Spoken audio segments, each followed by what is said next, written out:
प्रथम श्लोक में बिल्व मंगल पाद ने इष्ट गुरु की वंदना की। दूसरे श्लोक में विषय वस्तु का परिचय दिया और तृतीय श्लोक में किनकी आराधना करनी है, कैसे आराधना करनी है, ये बताया। तो कल श्री धाम का स्मरण हम कर रहे थे और श्री धाम का स्मरण करते हुए यमुना जी की महिमा श्रवण कर रहे थे। प्रारंभ के 3 श्लोक एक प्रकार से मंगलाचरण ही हैं, जिनमें नाम रूप लीला धाम का दिग्दर्शन कराया गया है, या ये बताया गया है कि इस ग्रंथ के आश्रय में अपने को नाम रूप लीला और धाम का स्मरण करना है। और हम सुन रहे हैं कि श्री कृष्ण नाम रूप लीला और धाम ये चारों परस्पर अभेद हैं। जैसे गौ माता के 4 थन होते हैं, पर गौ माता तो एक होती है। चारों थनों से समान दूध ही निकलता है, कम ज्यादा नहीं, एक सा दूध निकलता है। ऐसे ही जो श्री राधा कृष्ण का नाम है वही श्री राधा कृष्ण है, जो श्री राधा कृष्ण का रूप है वही श्री राधा कृष्ण है, जो श्री राधा कृष्ण की लीला है वही श्री राधा कृष्ण है, और जो श्री राधा कृष्ण का धाम है वही श्री राधा कृष्ण है। जगत में ऐसा नहीं होता। जगत में नाम और नामी भिन्न होते हैं। जगत में रूप और जिसका रूप होता है वो भिन्न होते हैं। कर्म और कर्म करने वाला भिन्न होते हैं। व्यक्ति का निवास स्थान और व्यक्ति भिन्न होते हैं, अलग होते हैं। पर भगवत राज्य में ऐसा नहीं है। क्यों? क्योंकि हम मनुष्यों में जिनके पास भी ये पंच भौतिक देह है, वहां देह और देही अभेद नहीं है। माने देह माने ये पंच भौतिक देह, और देही माने इस देह को जिसने धारण कर रखा है, माने आत्मा। तो हम लोगों के शरीर में भेद है। देह तो नाशवान है, पर देही आत्मा तो अविनाशी है। जब ये आत्मा प्राण इस देह को छोड़ देंगे तो ये देह नष्ट हो जाएगी, जला दी जाएगी, बहा दी जाएगी। तो पंच भौतिक जगत में देह में और देही में भेद होता है। देह क्षण भंगुर होती है तो उस देह का नाम भी क्षण भंगुर होता है, कर्म भी और धाम भी। लेकिन चूंकि भगवान सच्चिदानंदमय हैं, उनमें देह और देही दो नहीं होते। माने श्री कृष्ण के केश भी श्री कृष्ण है। श्री कृष्ण के अधर भी श्री कृष्ण है। श्री कृष्ण के हस्त कमल भी श्री कृष्ण है।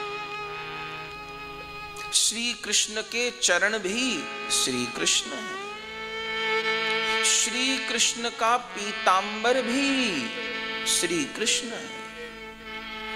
श्री कृष्ण की मुरली भी श्री कृष्ण है।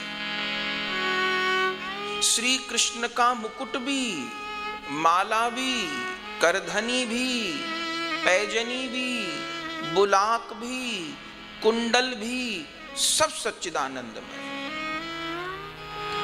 जगत में ऐसा नहीं है। नाम और नामी अभेद हैं, रूप और रूपक अभेद हैं, लीला और लीलायमान। श्री कृष्ण की लीला भी भगवान है और श्री कृष्ण का धाम भी श्री राधा माधव में और श्री धाम वृंदावन में कोई भेद नहीं है। इसीलिए अगर वृंदावन में देह छूटे तो निश्चित है, निश्चित है, निश्चित है भगवत धाम ही प्राप्त होगा।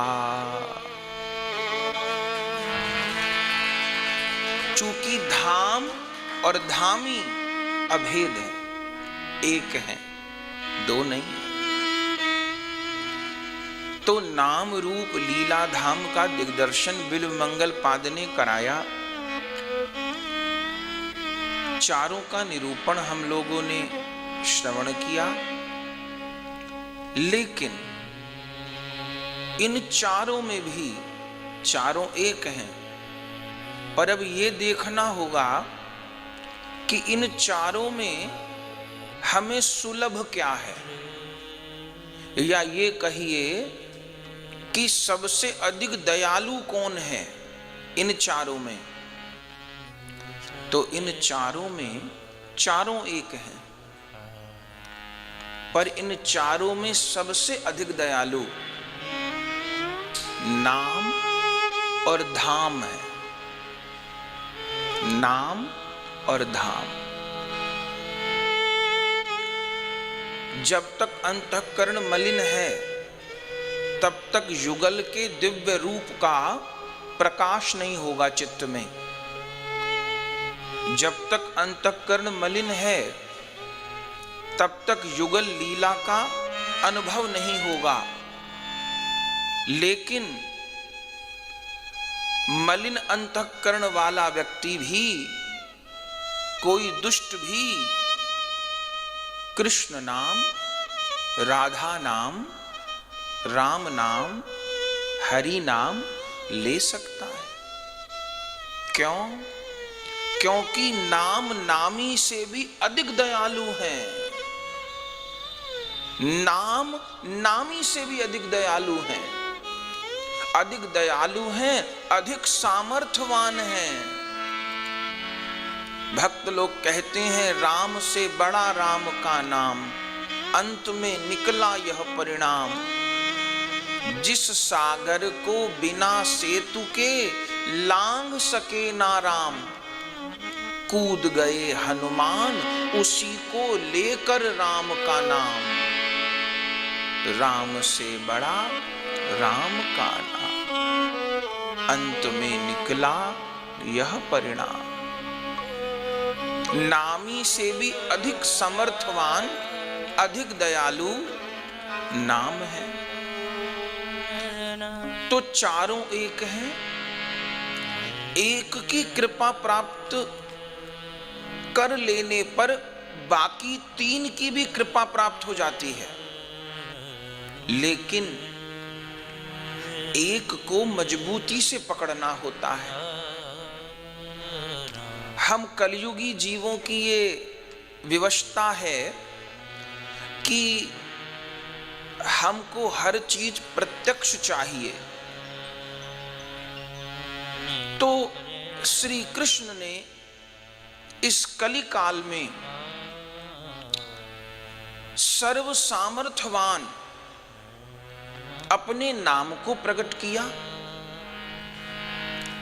हमारे जितने भी ग्रंथ हैं सारे वेदों का सार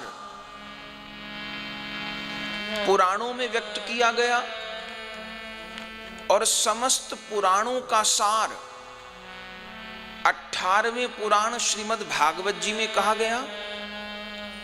श्रीमद् भागवत जी में 18,000 श्लोक, लेकिन उन श्रीमद् भागवत जी का भी सार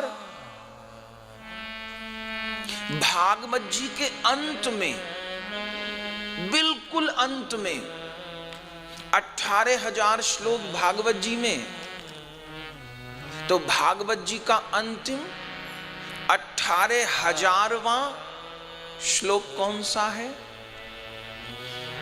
नाम संकीर्तनम यस्य सर्व पाप प्रणाशनम प्रणामो दुःख शमनः तम नमामि हरिं परम। ये भागवत जी के अंतिम श्लोक। अर्थ क्या है?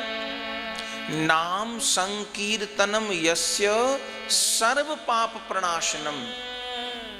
जिन राधा गोविंद का नाम संकीर्तन, नाम जप जीव के समस्त पापों का नाश करने वाला है। प्रणामो दुख शमनः। जिनको प्रणाम कर लेने पर, अर्थात शरण में चले जाने पर, शरणागत हो जाने पर, प्रणामो दुख शमनः, प्रणाम कर लेने पर समस्त दुखों की दैहिक, दैविक, भौतिक समस्त दुखों की निवृत्ति हो जाती है। भव रोग की निवृत्ति हो जाती है, कर्म बंधन की निवृत्ति हो जाती है, आवागमन की निवृत्ति हो जाती है। प्रणामो दुख शमनः तम नमामि हरिं परम। उन श्री हरि को, उन राधा माधव को हम प्रणाम करते हैं। इस श्लोक पर भागवत जी का विश्राम हुआ। तो अर्थ क्या हुआ? सारे वेद, सारे उपनिषद, सारे पुराणों का सार तो भागवत जी, और भागवत जी का भी सार। कोई भी विद्वान आखिर में अपना उपसंहार करता है ना, तो वेद व्यास जी ने अपने जीवन में लाखों श्लोक लिखे, करोड़ों श्लोक लिखे, पर वेद व्यास जी की कलम का आखिरी श्लोक क्या है? जिसको लिख के वेद व्यास जी ने कलम तोड़ दी, फिर कुछ नहीं लिखा, वो ये श्लोक है जो आपने सुना। नाम संकीर्तनम यस्य सर्व पाप प्रणाशनम प्रणामो दुख शमनः तम नमामि हरिं परम। नाम, यही बात गोस्वामी तुलसीदास जी रामचरितमानस जी में कहे।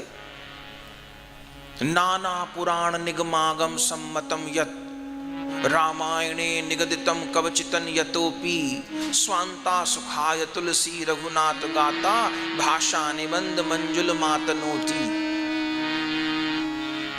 तुलसीदास जी ने समस्त उपनिषदों का सार अपनी रामचरितमानस में कहा। स्वयं काशी विश्वनाथ भगवान ने रामचरितमानस पर हस्ताक्षर किए, सत्यम शिवम सुंदरम लिखा, प्रतिपादित किया कि रामचरितमानस इस कलिकाल में अद्भुत भक्ति शास्त्र है, लेकिन उन रामचरितमानस जी के भी आखिर में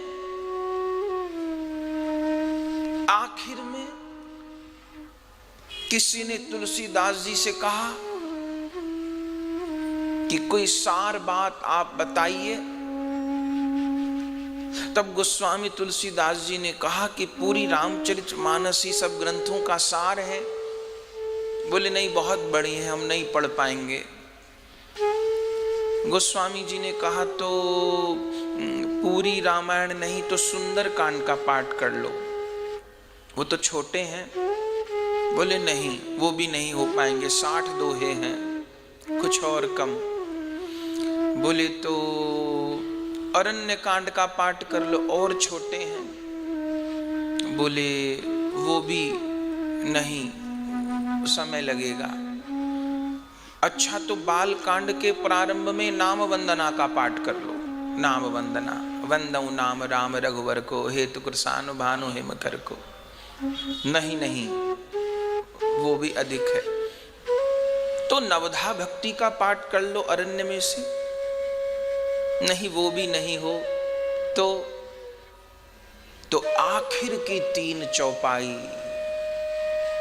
रामचरितमानस की, माने सारे ग्रंथों का सरलार्थ सारार्थ रामचरितमानस।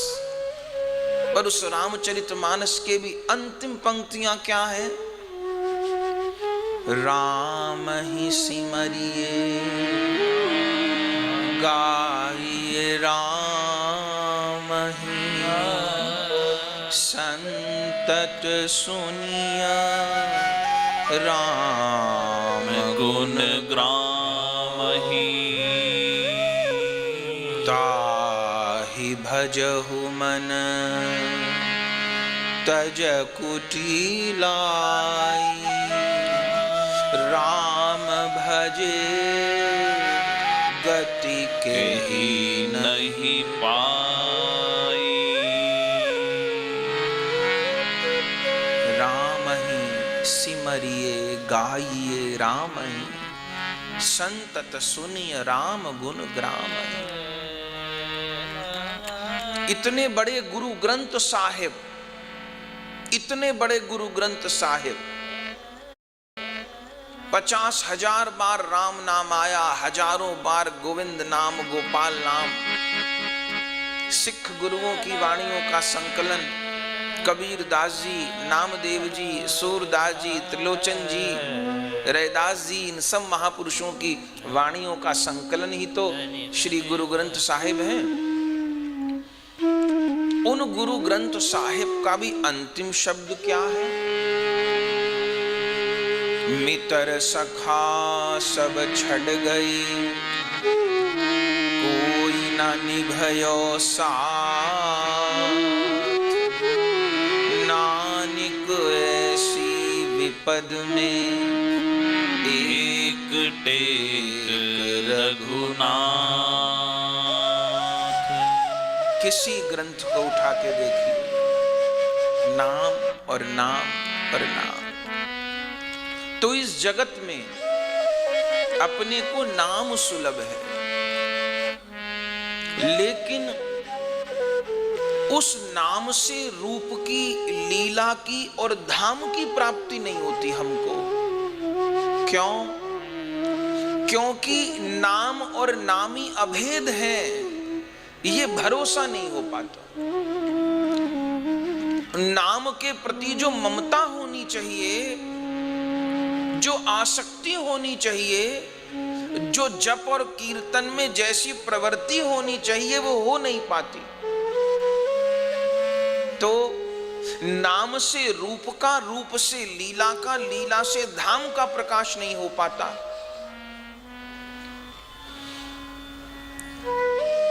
जब नाम और नामी को अभेद मानकर, नामा अपराधों से सावधान रहते हुए जब नाम का आश्रय होता है, तब रूप और लीला का प्रकाश होता है। तो नाम, रूप, लीला, धाम चारों एक हैं। पर इनमें हमको दो सुलभ हैं, दो सबसे अधिक दयालु हैं, नाम और धाम। हम चाहें वृंदावन जा सकते हैं, अयोध्या जी जा सकते हैं, चित्रकूट जा सकते हैं। नाम और धाम हमको सुलभ हैं। तो इस कलिकाल में कृपा प्राप्ति का सर्व सहज सर्व सुलभ उपाय क्या है कि धाम का आश्रय लेके नाम का आश्रय लिया जाए। 100 में से 100 नंबर की बात तो ये है, धाम का आश्रय लेके नाम का आश्रय लिया जाए। कोई कहेगा, आप कह सकते हैं हम तो हरदोई में रहते हैं, हम लोग कैसे धाम में रह के नाम कर सकते हैं। तो कल परसों इसी की चर्चा किए थे। किसी दिन सवेरे उठकर भजन करें, ये भावना करिए कि वृंदावन में यमुना तट पर भजन कर रहा हूं। किसी दिन भावना करिए राधा कुंड में कर रहा हूं। किसी दिन भावना करिए गिरिराज जी में कर रहा हूं, गहवर वन में कर रहा हूं, गोकुल में कर रहा हूं, नवद्वीप में कर रहा हूं। जहां आपको प्रिय लगता है, जो धाम आपको प्रिय है, लेकिन धाम का आश्रय लेके नाम का आश्रय लेना होगा। बोले ऐसे मानने से क्या होगा? सब कुछ होगा। चूंकि धाम जड़ नहीं है, धाम चिन्मय है, धाम जड़ नहीं है। जैसे द्रौपदी के रोके पुकारने पर ठाकुर जी द्वारिका से तत्क्षण हस्तिनापुर की सभा में प्रकट हो सकते हैं, जैसे गजेंद्र के पुकारने पर वैकुंठ छोड़ करके त्रिकूट पर्वत की तलहटी में सरोवर में प्रकट हो सकते हैं, ऐसे ही हमारे स्मरण करने पर हमारे घर में धाम भी प्रकट हो सकते हैं। श्री बरसाना, श्री गिरिराज प्रकट हो सकते हैं। तो धाम का आश्रय लेके नाम का आश्रय करना होगा, तब रूप और लीला का प्रकाश होगा। ये इतनी चर्चा आज के श्लोक की भूमिका है। बिना प्रस्ताव के बात समझने में कठिनाई होती है। आज श्लोक संख्या 4 पहले पाठ कर लें, फिर चौथे श्लोक का आस्वादन करेंगे। चतुर्थ श्लोक में श्री बिल्व मंगल पाद कह रहे हैं, बरहो तंस विलास, बरहो तंस विलास। सब लोग पीछे पीछे पुकारिए, बरहो तंस, बरहो तंस विलास, विलास कुंतल भरम, कुंतल भरम माधुर्य, माधुर्य मगनाननम, मगनाननम प्राण मिलन, प्राण मिलन, प्राण मिलन, प्राण मिलन नव यौवनम, नव यौवनम, नव यौवनम, नव यौवनम प्रविलसद, प्रविलसद, प्रविलसद, प्रविलसद वेणु, वेणु प्रणादामृतम, प्रणादामृतम, प्रणादामृतम, प्रणादामृतम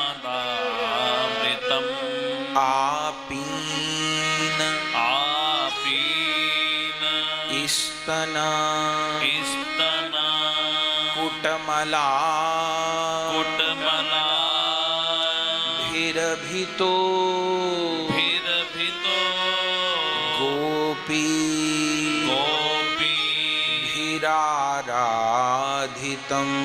भिराराधितं गोपी भिराराधितं गोपी भिराराधितं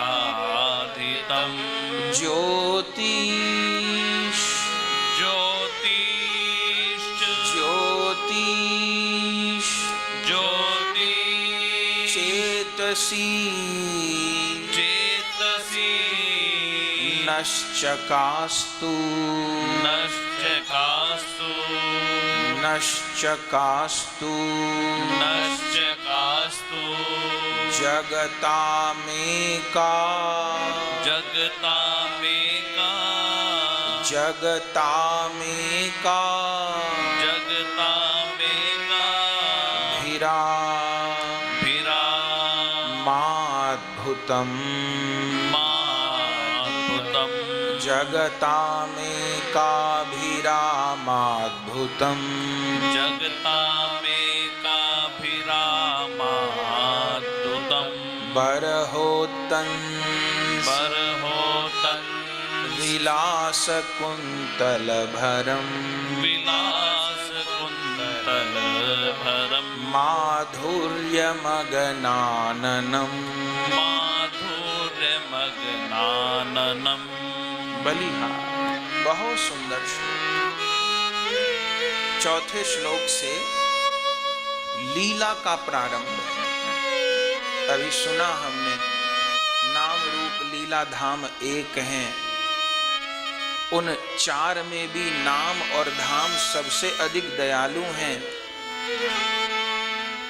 नाम रूप लीला धाम में एक की कृपा प्राप्त करने पर सबकी कृपा प्राप्त हो जाती है, और इस कली काल में प्रत्यक्ष श्री युगल सरकार की लीला का रूप का हमको अनुभव प्राप्त हो, उसका उपाय क्या है कि धाम का आश्रय लेके नाम का आश्रय लिया जाए।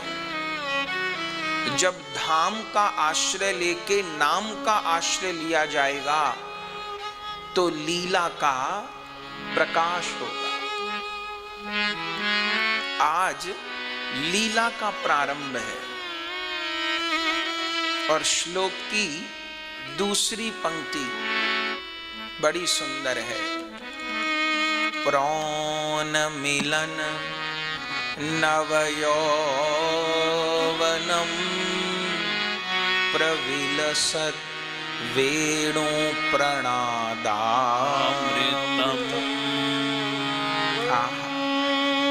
बिल्व मंगल पाद कहते हैं, जिन श्याम सुंदर में प्रौन मिलन नव यौवनम, जिनमें निरंतर नित्य वर्धमान बढ़ने वाला नव यौवन विराजमान है, जिन श्याम सुंदर के मस्तक पर मनोहर केश कलाप पर मोहन चूड़ा पर मयूर पंख सुशोभित है, बरहो तंस विलास कुंतल भरम माधुर्य मगनाननम, जिनका मुख कमल निरंतर माधुर्य का प्रवाह निर्गमित करता है, जो अपनी वेणु में अमृत सदृश स्वरालाप को, स्वरों को प्रविष्ट करा रहे हैं। उन्नत कुछ कोरक विशिष्टा गोपी वृंद, सखी वृंद, जिन श्याम सुंदर की पयोधरों के द्वारा आराधना कर रही हैं, ऐसे एकमात्र इस सकल विश्व में एकमात्र नील विग्रह श्याम सुंदर ज्योति स्वरूप युगल हमारे हृदय में प्रकाशित हो, प्रकाशित हो। ठाकुर जी प्रकाशित होते हैं। प्रकाशित होने का अर्थ क्या है? प्रकाशित वो वस्तु होती है जो पहले से विद्यमान हो। जैसे अभी सारी लाइटें बंद हो जाएं, एकदम यहां अंधेरा हो जाए तो क्या होगा? तो हमको पोथी जी का दर्शन नहीं होगा, जो ठाकुर जी का स्वरूप विराजमान महाप्रभु जी का दर्शन नहीं होगा। तो हमारी आंखें तो रहेंगी, हम सब नेत्रहीन तो नहीं है, आंखें हैं, और भगवान का स्वरूप भी विराजमान है। लेकिन प्रकाश यदि नहीं रहेगा तो दर्शन बंद हो जाएगा, हम अंधे के जैसे हो जाएंगे। आंख होते हुए अंधे के जैसे हो जाएंगे। और एक बात और, अंधेरे में कोई सफेद चीज खोए तो संभावना भी है मिलने की, लेकिन अंधेरे में काली चीज खो जाए तब तो बिल्कुल संभावना नहीं मिलने की। तो एक तो चित्त के भीतर अज्ञान का अंधकार, और फिर कृष्ण भी काले, तो मिले कैसे?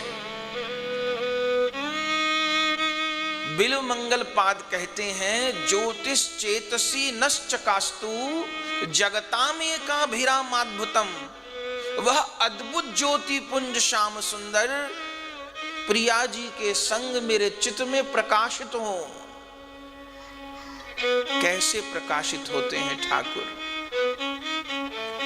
जब नाम का आश्रय लिया जाता है, गुरुदेव की वंदना करते हैं जब, तो किस श्लोक से गुरुदेव को प्रणाम किया जाता है?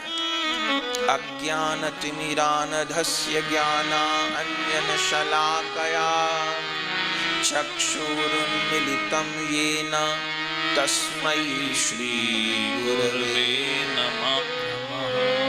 अर्थ क्या है? अज्ञान में अंधे हुए मेरे नेत्रों को जिन गुरुदेव ने ज्ञान का अंजन लगाकर खोल दिया, मेरी अंधी हुई आंखों को जिन्होंने रोशनी दे दी, मुझे अंधेरे से उजाले में ले आए, ऐसे सदगुरुदेव को मैं प्रणाम करता। गुरु का काम ही अंधेरे से उजाले में लाना है। तो ज्योतिष चेतसी नश्चकास्तु जगतामेकाभिरामाद्भुतम, वह ज्योति रूप युगल मेरे चित्त में प्रकाशित हो। कैसे युगल प्रकाशित हो? जिनके श्रीअंग में नित्य नवीन यौवन विराजमान है। यौवन से अर्थ क्या है? हम लोग प्रारंभ में श्रवण कर लिए कि रसिकों के जो ठाकुर हैं वो बाल रूप नहीं, वो किशोर रूप है। ये ग्रंथ नित्य किशोर किशोरी का ग्रंथ है, तभी तो रस ग्रंथ है। और जहां बाल रूप का भी वर्णन है, चूंकि श्याम सुंदर प्रेम पुरुषोत्तम है, जहां बाल लीलाएं हैं वो भी कहने को बाल लीला है, बस कहने कोई। वास्तव में उन बाल लीलाओं के भीतर भी मधुर रस है। अब भागवत जी देखिए, अभी लाला हुए जसोदा जी के, और गोपियां लाला को पालना झुला रही हैं, और 2 दिन के लाला में उनका प्रियतम भाव हो रहा है। प्रियतम भाव हो रहा है, 2 दिन का लाला है। चूंकि बाल अवस्था को, पौगंड अवस्था को तो वो ग्रहण करते हैं। नित्य लीला में उनका नित्य रूप क्या है? नित्य किशोर। मेरी राधा नित्य किशोरी, मेरे मोहन नित्य किशोर। ठाकुर जी की अवस्था 15 बरस से ऊपर नहीं बढ़ती। बस 15 बरस तक। भले श्री कृष्ण इस धरा पर 125 बरस विराजे, भले श्री राम अपने लीला काल में इस धरा पर 11,000 बरस या 27,000 बरस या कल्प भेद से 33,000 बरस विराजे, पर लगते कैसे हैं? 15 बरस के। आपने किसी मंदिर में ऐसे राम जी श्याम जी की प्रतिमा देखी जिनमें ठाकुर जी को दाढ़ी आ रही हो? कहीं ऐसे ठाकुर देखे कि राम जी को दाढ़ी आ गई हो, कृष्ण जी को दाढ़ी आ गई हो? ऐसे ठाकुर किसी मंदिर में नहीं है। क्यों? वे बड़े हों तब तो दाढ़ी आए, वो तो नित्य किशोर हैं। 15 बरस से ऊपर अवस्था जाती नहीं। क्यों? क्योंकि उनकी देह सच्चिदानंदमयी है, वे संपूर्ण सच्चिदानंदमय हैं, उनका नख भी सच्चिदानंदमय है। ये योगी लोग आत्म साक्षात्कार की स्थिति में, भगवत प्राप्ति की स्थिति में, मोक्ष की स्थिति में जिस प्रकाश का दर्शन करते हैं वो क्या है? उद्धव जी जब ब्रज में गए, भगवान के कहने पे गोपियों को समझाने, तो गोपियों को क्या समझाए? अरे क्यों रात दिन कृष्ण कृष्ण कह के रोती हो? जो भीतर है सोई बाहर है, जो बाहर है सोई भीतर है। तुम केवल श्री कृष्ण को नंद जी का छोरा मानती हो, वसुदेव जी का बेटा मानती हो, तभी तो रोती हो। जब उनको घटघटवासी मान लोगी तो रोना धोना बंद हो जाएगा। ये रोना धोना तो बहुत नीचे स्तर की बात है, ज्ञानी बनो ना हमारी तरह। गोपियों ने कहा कैसे बने? बोले मैं तुमको योग की दीक्षा और शिक्षा दूंगा। बोले वो कैसे होता है? बोले रोना धोना बंद करो, कमर की रीढ़ की हड्डी को सीधा करो और एकदम ऐसे होके बैठो, और फिर ये जो दोनों आंखें हैं, दोनों भ्रकुटियों के बीच में ज्योति स्वरूप का ध्यान करो। तुम्हारे भीतर बहुत अंधेरा है, अज्ञान है, तभी तो रो रही हो। दूर चले गए, दूर चले गए। जब ये जानोगी कि अपनी आत्मा के अलावा कुछ है ही नहीं, तो रोना धोना बंद हो जाएगा। तो आत्म ज्योति का, ब्रह्म ज्योति का नेत्र के बीच में ध्यान करो, तो ज्योति का ध्यान करते करते तुम खुद ही ज्योति रूप हो जाओगी। ये प्रकाश महाप्रकाश में, ज्योति महाज्योति में विलीन हो जाएगी। तब दुख सुख रोना धोना ये सब बंद हो जाएगा। बहुत ज्ञान झाड़े उद्धव जी। जब सब कह लिए तब एक गोपी ने कहा, उद्धव जी पहली बात तो ये है कि ऊधो मन भये 10-20, एक हुतो सो गयो श्याम संग, अब को अवराधे ईस। मन तो एक ही था, सो नंद नंदन ले गए। अब दूसरा मन तो है नहीं जिससे योग की साधना में लगाएं। पर हम कोशिश भी करें तो एक बात बताओ उद्धव, हम तो गंवार औरतें हैं, न तो शास्त्र पढ़े न कुछ ग्रंथ पढ़ी लिखी है नहीं। तुम तो बृहस्पति जी के चेला हो। एक बात तो बताओ, इतना तो हम जानती हैं कि हर कार्य के पीछे कारण होता है। हर कार्य के पीछे कारण होता है ना।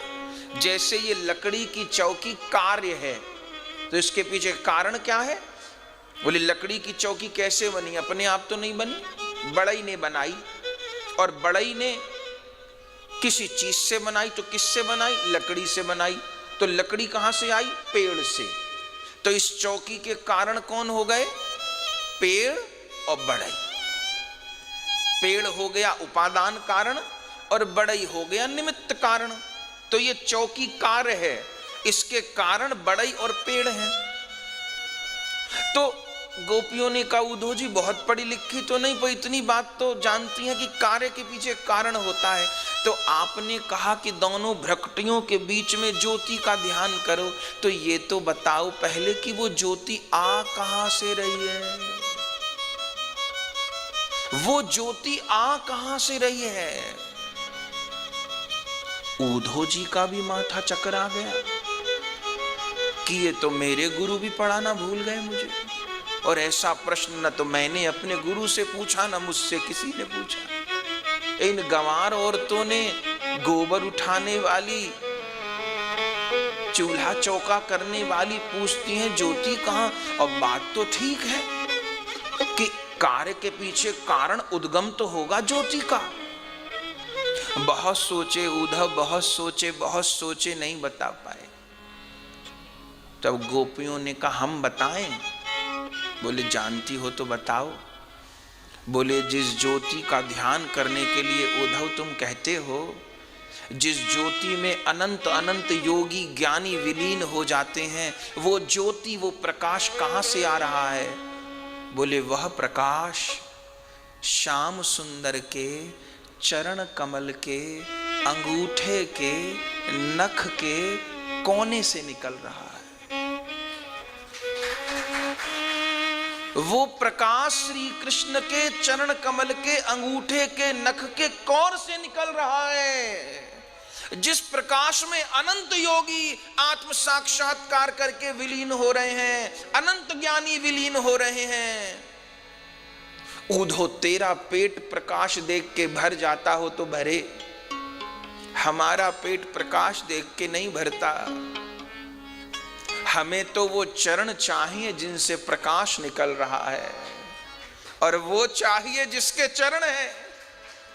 प्रकाश से पेट नहीं भरेगा। सूरदास जी महाराज कहते हैं छाछ मठा मेरे मन नहीं भावे, सूर पिवैया घी को।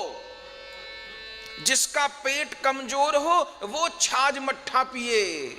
सूरदास तो घी का पिवैया है, छाछ कोई और पिए। मीराबाई कहती हैं दूध की मथनिया बड़े प्रेम से बिलोई। दूध की मथनिया बड़े प्रेम से बिलोई।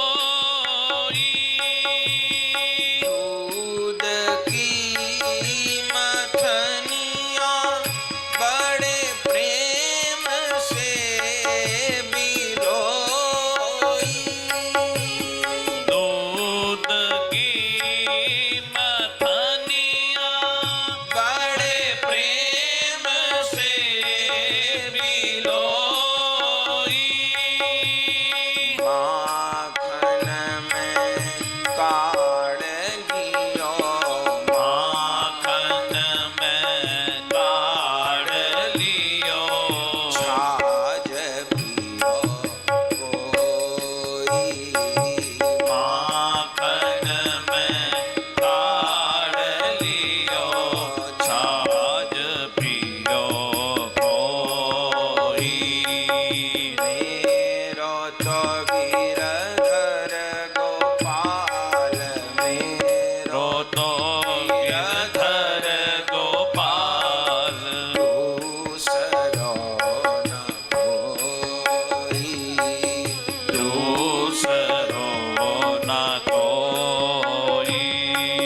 जाके शीश मोर मुकुट, जाके शीस मोर मुकुट, मेरो पति सोई। मेरो पति सोई। संत संग राजी भई, संत संग राजी भई। जगत देख रोई। जगत देख रोई। संत संग राजी भई,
मयूर पंख विराजमान है। ठाकुर को मयूर पंख बहुत प्यारा है। मयूर पंख, पंख का अर्थ पंख तो होता है, पंख का अर्थ पक्ष भी होता है। पक्ष कहते हैं ना पंख को संस्कृत में। तो ये पक्ष, ये पंख कहां से मिला ठाकुर जी को? बरसाने में मोर कुटी है, आपने दर्शन किया हो तो ऊपर चढ़ के जाना होता है। तो मोर कुटी पे श्री जी विराजे और श्री जी का शिष्य एक मोर। ठाकुर जी प्रिया जी से मिलने मोर कुटी जाएं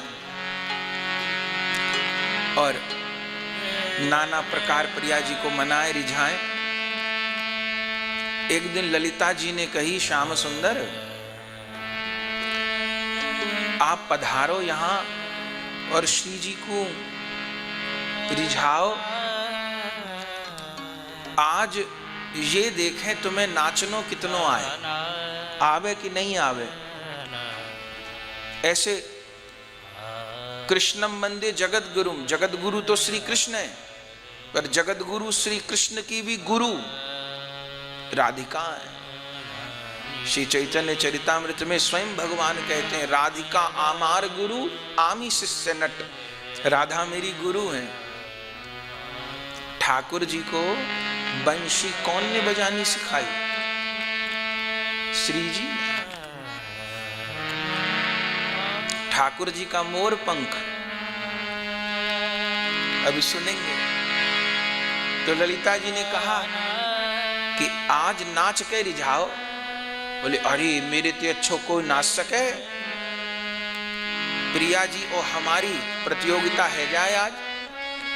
ललिता जी कहें प्रिया जी तो पीछे प्रतियोगिता करियो, प्रिया जी को चेला एक मोर रहो करे, यहाँ वाते प्रतियोगिता करो तो बढ़िया बात है। तो श्री जी विराजी और श्री जी का शिष्य वह मोर जिसको राधा रानी ने नृत्य करना सिखाया था। एक और वो श्री जी का शिष्य मोर और दूसरी ओर श्याम सुंदर, और फिर कैया लेकर के नृत्य हो रहा है। ठाकुर भी कम नहीं और वो प्रिया जी का कृपा स्वरूप मोर भी कम नहीं। अद्भुत नृत्य हो रहा। प्रिया जी बलिहार हो गई। अब वो तो प्रियतम को देख के दुनिया भूल जाए, अब प्रतियोगिता तो उनको कहाँ याद रही होगी। मोर पे कम ध्यान, मोर पंख वाले पे ज्यादा ध्यान। और श्याम सुंदर खूब फिर कैया लेके नृत्य कर रहे। अद्भुत लीला तो इतनी वर्णन है मोर कुटी की कि इतना आवेश श्री जी को हो गया कि श्री जी स्वयं मोरनी का रूप धारण करके नृत्य करने लगे श्याम सुंदर के साथ। और ठाकुर जी मोर का नृत्य करते मोर रूप होकर के मयूर मयूरी के रूप में प्रिया प्रीतम नृत्य करने लग गए। सखियों ने किसी प्रकार दोनों को शांत किया और फिर प्रिया जी तो श्री जी रूप में विराज गईं। ललिता जी निर्णायक थी, न्यायाधीश थी। तब ठाकुर जी ने ललिता जी से पूछा कौन को नाच बढ़िया रहे हो? ललिता जी कहें नाची तो दोनों ही बढ़िया, पर राधा रानी ने एक फिरकैया आपते ज्यादा लीनी। एक फिरकैया, एक ही फिरकैया का अंतर हो। दो लोग भागे, 2 4 5 लोग भागे तो दौड़ वाले खेल में फासला कोई हारने जीतने वाले का बहुत थोड़ी होता है, थोड़ा सा होता है बस।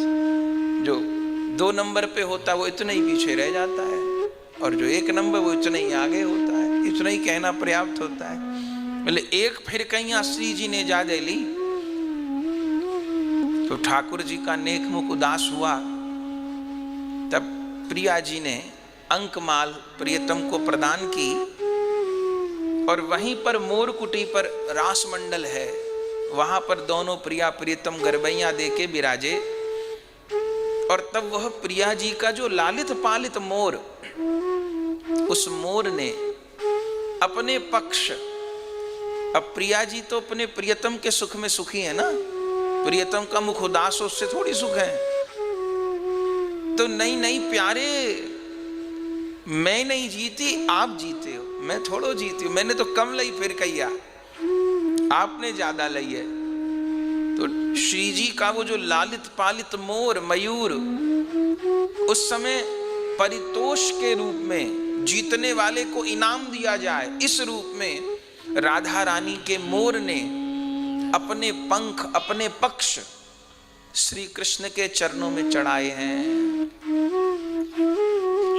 और ठाकुर जी को श्री जी इतनी प्रिय, श्री जी के परिकर इतने प्रिय। अरे श्री जी जिस मोर को खिलाएं खेलें, जिस मोर के साथ, वो राधा रानी का मयूर, राधा रानी का लालित पालित मयूर अपने पक्ष पंख चरणन में अर्पण कर रहे होए, ठाकुर जी तुरंत उठाए के उस मोर पंख को अपने जूड़े में लगा।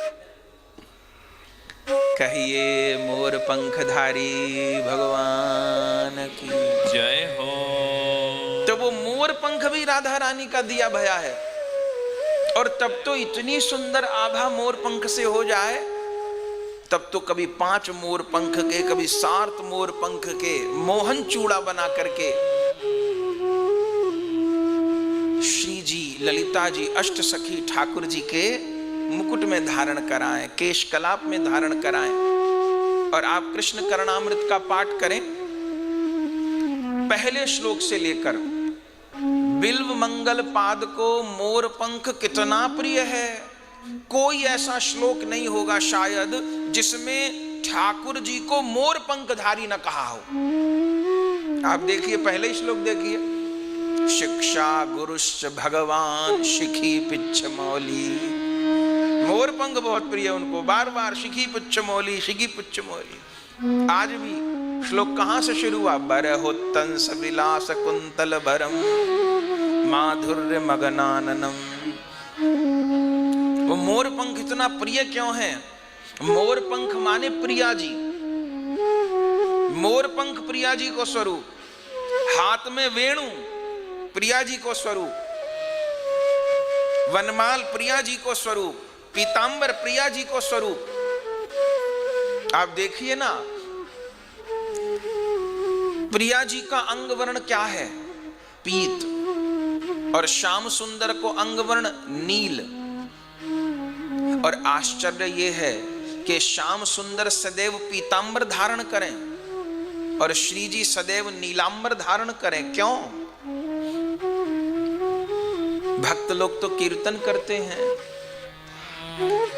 श्यामा अंग श्याम अंग नील बरन पीत वरण श्यामा। श्याम का अंग कैसा? श्याम अंग नील वरण अपीत वरण श्यामा।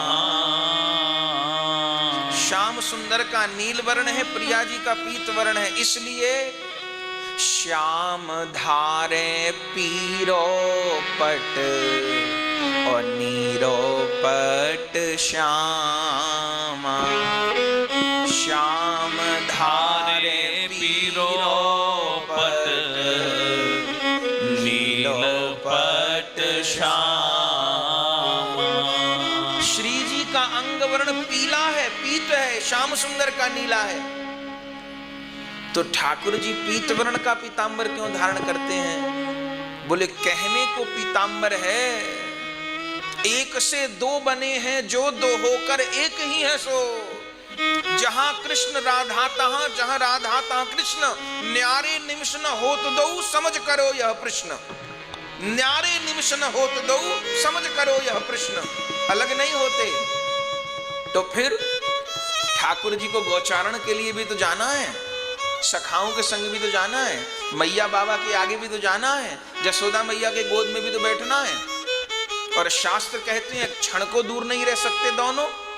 या राधा रानी को बरसाने भी तो जाना है, कीरत मैया का भी तो लाड़ पाना है, सखियों के साथ भी रहना है। और शास्त्र कहता है कि राधा कृष्ण एक प्राण दो देह हैं, तो क्या प्राण अलग अलग रह सकते हैं क्या? नहीं रह सकते। तो फिर जब ठाकुर जी सखाओं के बीच होते हैं तो राधा रानी कहां होती हैं? या प्रिया जी जब सखियों के बीच होती हैं, अपने मैया बाबा के पास होती हैं, तो श्याम सुंदर कहां होते हैं? अरे किसी को नहीं पता पड़ता। श्याम सुंदर का जो पीतांबर है वही राधिका है। और शास्त्र कहता है कि राधा कृष्ण एक प्राण दो देह हैं, तो क्या प्राण अलग अलग रह सकते हैं क्या? नहीं रह सकते।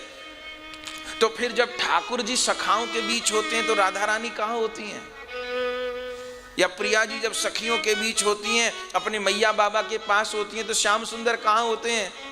अरे किसी को नहीं पता पड़ता। श्याम सुंदर का जो पीतांबर है वही राधिका है। ठाकुर पीतांबर को सीने से लगाए रखते हैं, वो पीतांबर के रूप में अपनी राधिका को ही कंठ माल लिए। वो अलग तो हो नहीं सकते। राधा रानी नील चुनरी धारण करती हैं, किसी को नहीं पता पड़ेगा वो राधा रानी की नीली चुनरी क्या है। वो नील वर्ण श्याम सुंदर ही प्रिया जी की नीली चुनरी बन गए हैं, और प्रिया जी ही श्याम सुंदर का पीला पीतांबर बन गई हैं। निरंतर अंग पर पीतांबर लपटाए रहते हैं। ठाकुर श्री कृष्ण का एक नाम ही पीतांबर है। पीतांबर बहुत प्रिय पीला वस्त्र, बहुत प्रिय पीला वस्त्र पीतांबर धारण करते हैं, क्योंकि पीत वर्ण श्याम अंग नील वर्ण पीत वर्ण श्यामा, याते श्याम धारे पीरो पट और नीरो पट श्यामा। तो ठाकुर जी का मोर पंख प्रिया जी का प्रतीक। ठाकुर जी की वेणु ब्रज से बाहर मुरली बजाई क्या? मथुरा भी तो पधारे, वहां भी बजा लेते। द्वारिका जी भी तो पधारे, वहां भी बजा लेते। रोका था किसी ने? क्या कन्हैया मुरली बजाना भूल गए थे? बजा लेते।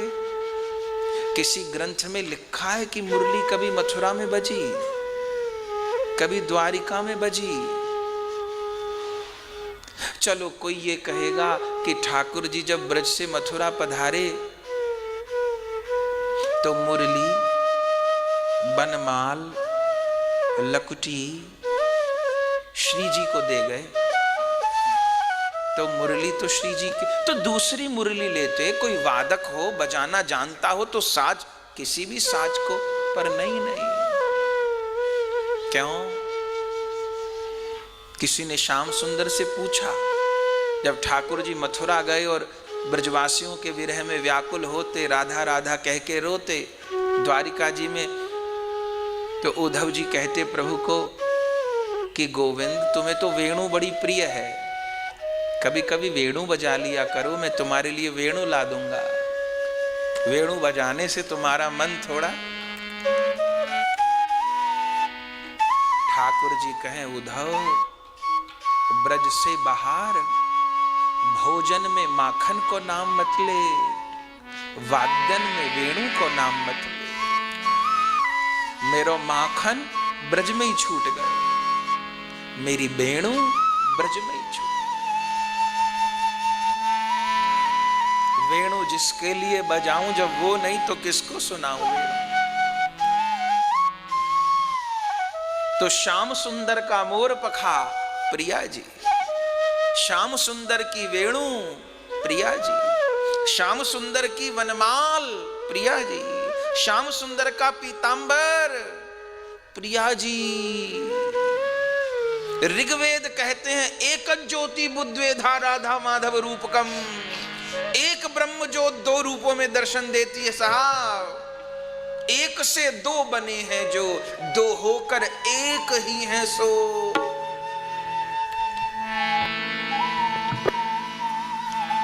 आहा, तो कह रहे थे आज लीला का प्रारंभ, और बिल्व मंगल पात क्या संकेत कर रहे हैं कह रहे हैं प्रौन मिलन नव यौवनम। मेरे ठाकुर ठकुरानी कैसे हैं? प्रौन मिलन, कितना प्यारा शब्द है। प्रौन मिलन नव यौवनम, जिनके श्रीअंग में नव नवायमान यौवन विराजमान है। हाँ? दुनिया में पिक्चर आती हैं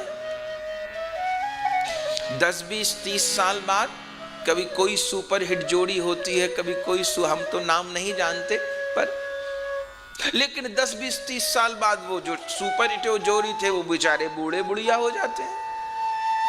आज ब्याह हुआ 10 दिन बाद ही जोड़ी पुरानी हो जाती है। ठीक है ना? लेकिन हमारे शास्त्र कहते हैं, भागवत कहती है, एक ही सुपर हिट जोड़ी है जो पुरानी नहीं होती। श्री राधा कृष्ण की ऐसी सुपर हिट जोड़ी है, सीता राम की ऐसी सुपर हिट जोड़ी है, हाँ, कभी पुराने नहीं हो। मेरी राधा नित्य किशोरी, मेरे मोहन नित्य किशोर। आज रसलीला का प्रारंभ यहीं से है। प्रौन मिलन नव यौवनम, जिनके श्रीअंग में जो सदैव सदा नव नवायमान है, सदैव नित्य नवीन है, सदा नित्य नवीन है, जो नित्य नित्य नवीन है। प्रौन मिलन नव यौवनम, जो निरंतर मधुर रस के भंडार हैं।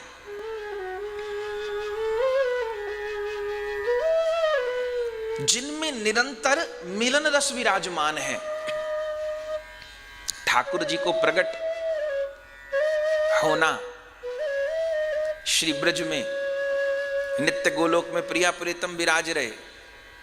ठाकुर जी ने कहा लीला प्रकट होगी प्रिया जी, आप भी चलिए। जो नित्य धाम की लीला है वो प्रकट ब्रज में प्रकट होगी।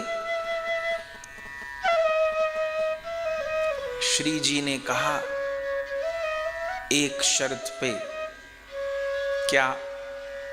चलूंगी तो प्रथम आपको ही देखूंगी, नहीं तो आप रामावतार में तो बहुत चक्कर डाल देते हो। सोचिए, राम जी को 15 वर्ष की आयु में सिया जी का दर्शन हुआ ना, ठीक है ना? सीता जी 6 वर्ष की, तो वियोग हो गया ना। जो एक क्षण को अलग नहीं होते उनको हो गया ना वियोग। श्री जी ने कहा रामावतार में आप प्रिया वर्ग को दुख देते हो, शर्त ये है कि जन्म लेके, अब जन्म तो लेना होगा ना जब लीला प्रकट होगी, नेत्र नहीं खोलूंगी आपके दर्शन के बिना। ठीक है, तो साथ ही साथ लगभग प्रकट होंगे। तब हम लोग श्रवण करते हैं, ठाकुर जी प्रकट हुए और फिर श्री जी का प्राकट्य हुआ। और जैसे श्री जी का प्राकट्य हुआ तो बरसाने से खबर गई, श्री रावल से गोकुल के लिए खबर गई, बरसाने ते नारदौर एक नंद महर घर आईरी, आज भयो मंगल में मंगल कीरत कन्या जाईरी। श्री जी का प्राकट्य हुआ रावल में, वृषभान बाबा प्रफुल्लित हो गए, नगाड़े बजने लगे, बधाई गान होने लग गया। लेकिन नंद बाबा को एक चिंता भी, क्या लाली आंख नहीं खोले, लाली दूध नहीं पीवे। पहले तो सब बलिहार हो गए, अरे कैसी लाली प्रकट भई है, लगता है आकाश का चांद। हमारी सखी माँ जी कहें, दई डेले दे हलुद बुले, चांदने में 6 भानुपुरे। आकाश का चांद भानुपुर में उतरा है, चांद जैसी लाली प्रकट भई।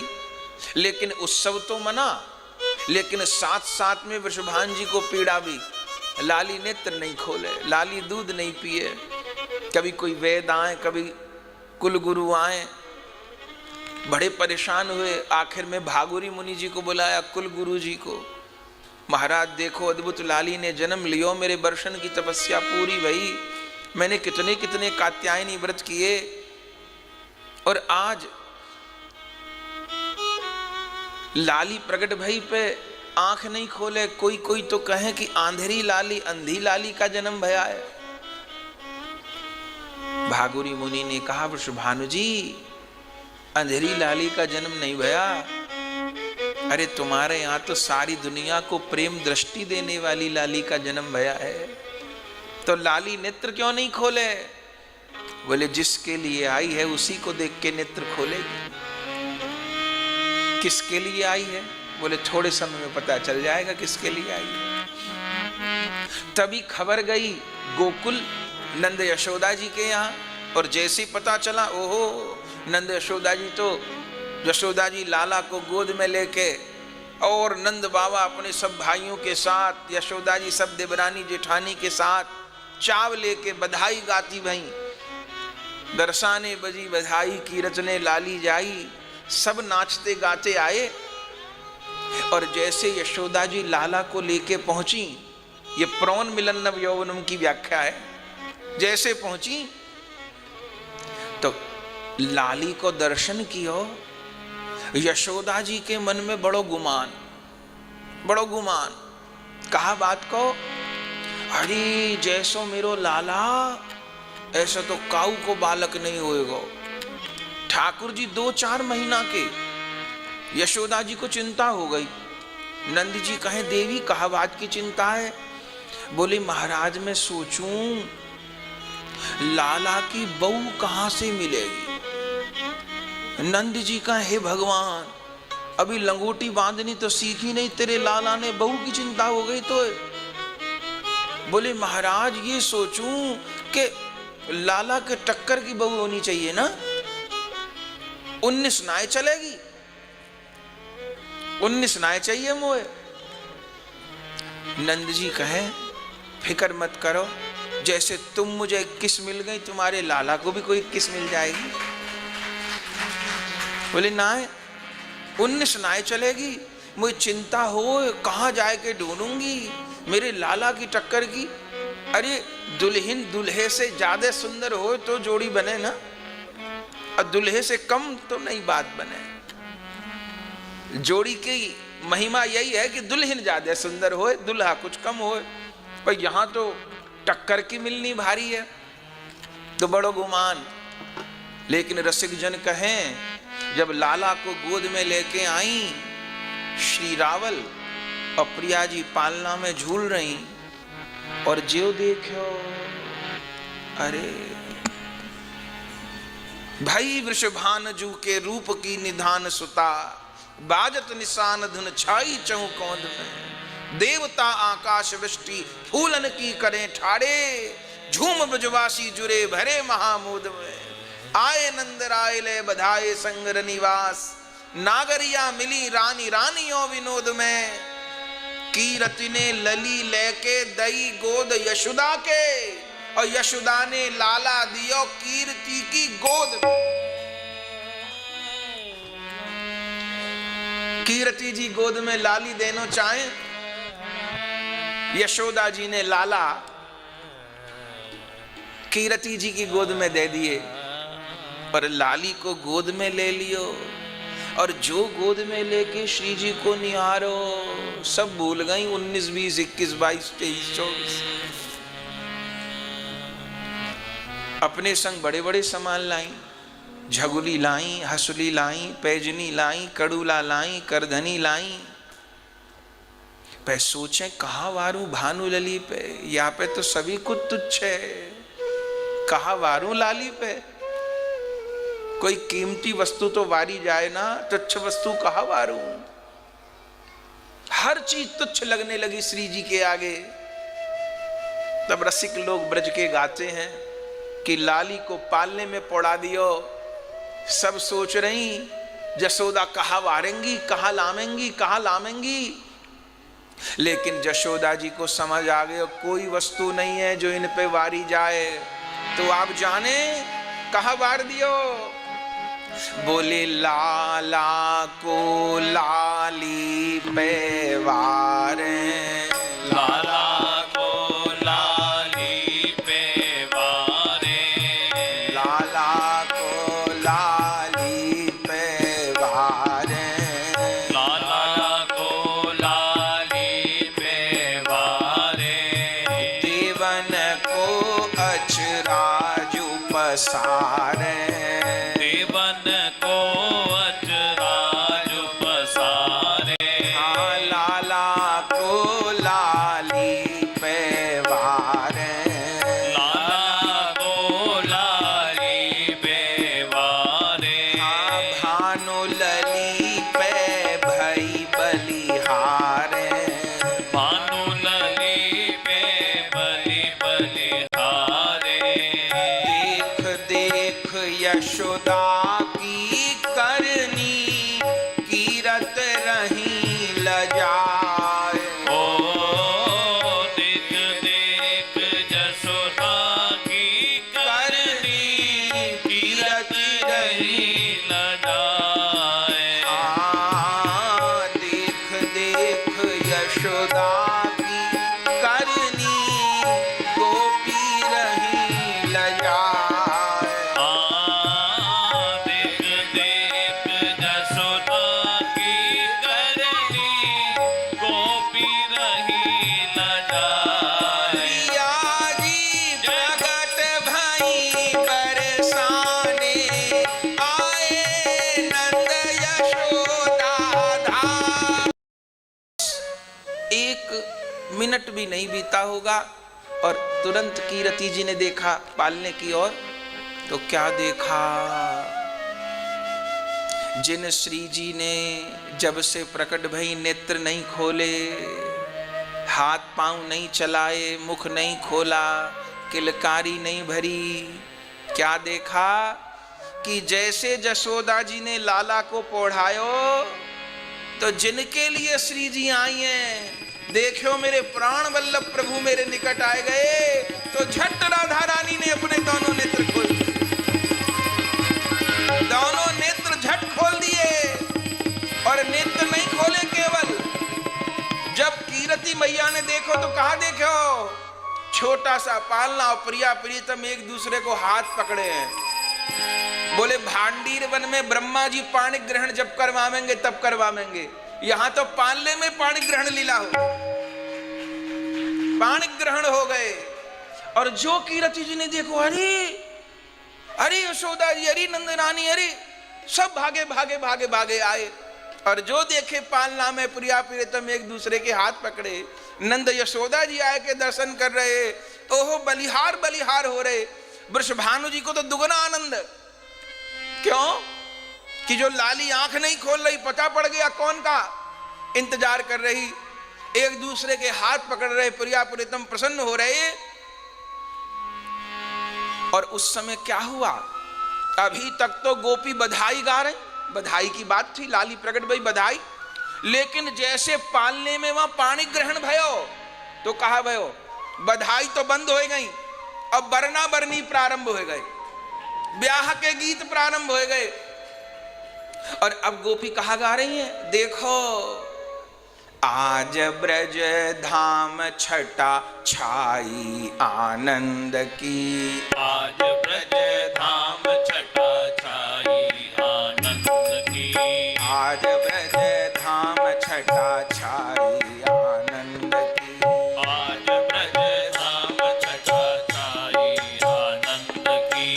यशोदा ने लाला जायो राधा की पसंद को। यशोदा ने लाला जायो राधा की पसंद को। ये श्लोक के किस चरण की व्याख्या है? दूसरे चरण की। प्रौन मिलन नव यौवनम। कोई बधाई में ऐसा गीत गाएगा? पर ब्रजवासियों ने क्या गाया? अभी प्रकट भये, एक दिन की है राधा रानी, अभी एक दिन की। और ब्रजवासी क्या कह रहे? यशोदा ने लाला जायो राधा की पसंद को। यशोदा ने लाला जायो राधा की पसंद को। कीरति ने लाली जाई श्याम के पसंद की।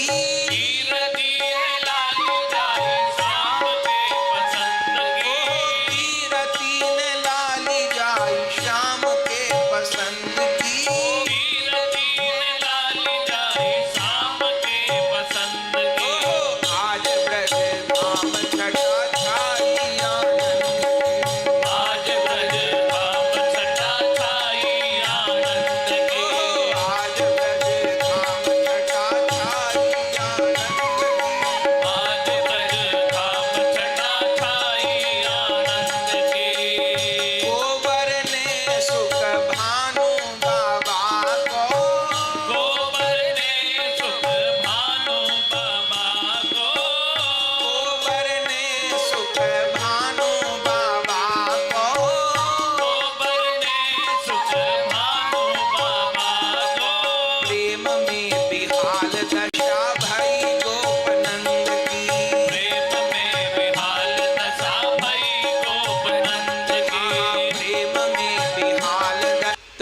पालने में ही मिलन और पालने में ही मधुर रस को भाव। ढांडी ढांडिन नित्य करवे आमे, सखा नित्य करने आवे, क्या आशीष दे के जाए ढांडी ढांडिन। मेरे मन यही उछाह, मेरे मन यही उछाह, दो उनको देखूं ब्याह, दो उनको देखूं ब्याह। मेरे मन यही उछाह, मेरे मन यही उछाह, दो उनको देखूं ब्याह, दो उनको देखूं ब्याह। नंद जी चढ़ के हाथी, नंद जी चढ़ के हाथी, संग में सखा बराती, संग में सखा बराती। लली को ब्याहन आवे, लली को ब्याहन आवे, सहेली मंगल गावे, सहेली मंगल गावे। ओ जुग जुग जोड़ी जीवे, ओहो जुग जुग जोड़ी जीवे, ओ सावर गोरी जीवे, ओहो सावर गोरी जीवे। आनंद घर लाला जीवे, जय हो नंद घर लाला जीवे, भानु घर लाली जीवे, जय हो भानु घर लाली जीवे, ओ लाला लाली जीवे, जय हो लाला लाली जीवे, ओ गुड्डे गुड़िया जीवे, जय हो गुड्डे गुड़िया जीवे, प्यारे प्यारी जीवे, जय हो प्यारे प्यारी जीवे, लाला लाली जीवे, जय हो राधा रानी जीवे। मेरे मन यही उछाह, आहा मेरे मन यही उछाह, तो उनको देखूं ब्याह, दो उनको देखूं ब्याह।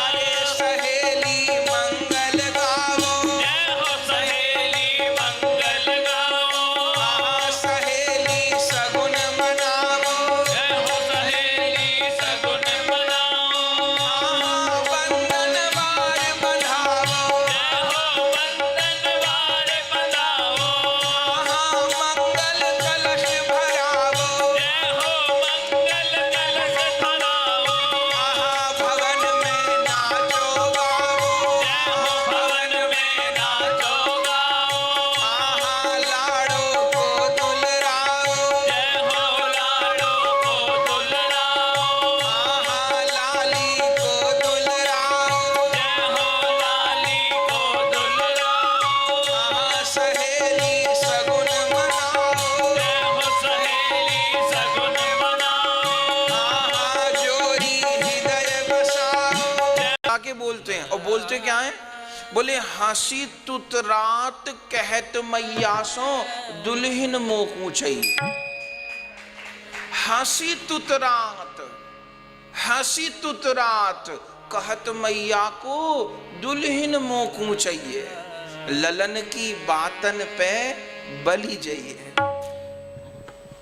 अभी पौगंड अवस्था है और मिलन की चेष्टा हो रही है, चूंकि नित्य किशोर अवस्था विराजमान है। और मैया रोज रोज कह दे, अच्छा सो जा लाला, ठाकुर दूध नहीं पी में। अष्ट छाप संतगण वर्णन करें अपनी वाणियों में, ठाकुर जी दूध नहीं पी में। एक ही भरोसा दे मैया, कल ब्याह कर दूंगी पक्को, कल ब्याह हो जाएगा पक्को, दूध पी ले। अच्छा कर देगी ना, हाँ कर दूंगी, अब सो जा। तो दूध पिलानो हो तो पहले ब्याह की हामी भरो तब दूध। तो सब समय ठाकुर जी हंसी तो रात कहत मैया सो दुल्हन मोकू चाहिए। और कभी कभी तो बहुत ही हट करें, बड़े बड़े प्यारे भाव ब्रज रसिकों के हैं। एक दिन ठाकुर जी खेल के आए, अब विचार तो प्रिया जी कोई चल रहे हो, एक से दो बने हैं जो। मैया ने कही लाला आज तो बहुत जल्दी आ गए हो। बोले हाँ मैया। कहा भयो? बोले सुन मैया, मैया मोय मिल्यो पढ़ेला बन में। पढ़ेला जाने कौन चे कहें? ब्रज भाषा में पढ़ेला माने ज्योतिषी, हाथ देखने वाला। मैया मोय मिल्यो पढ़ेला बन में। मैया के इतनो सो लाला, खेल भी गयो पढ़ेला भी मिल गयो। कहे हाँ मैया मोय मिल्यो पढ़ेला बन में। तो फिर तेने अपनो हाथ दिखायो। मैया सवरे सखा दिखा रहे, मैंने वो दिखा दियो। तो तेरे सवरे सखा हाथ दिखा रहे, कहा पूछ रहे?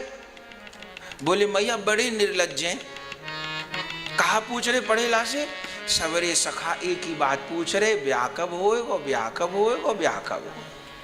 अच्छा तो तेने तो ना पूछी होगी, तू तो बहुत शर्मीलो है। ना मैया मैंने ना पूछी, मैंने कछु ना पूछी। मैंने सोची जो सब हाथ दिखा रहे, तू कन्हैया तू भी अपनो हाथ दिखा दे। तो मैंने ही अपनो हाथ दिखा दियो। तो का भयो? ठाकुर जी कहे मैया मुझे मिलो पढ़ेला बन में। फिर का भयो?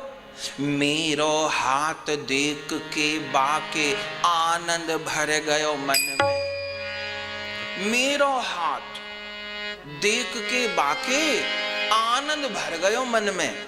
अच्छा इतना अच्छा है मेरे लाला को हाथ? बोले हाँ। तो कहा कहीं पढ़ेला ने?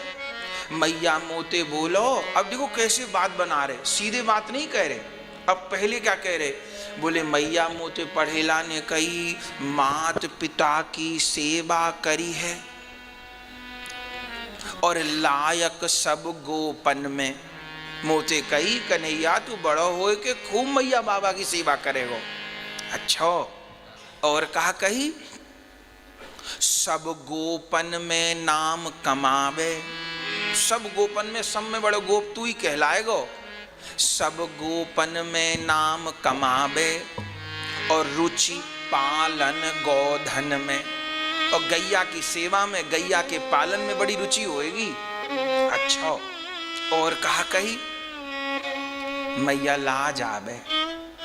अरे बता दे, जब ये कह दई कि माता पिता की सेवा करी है और रुचि पालन गोधन में, तो पूरी बात बता दे।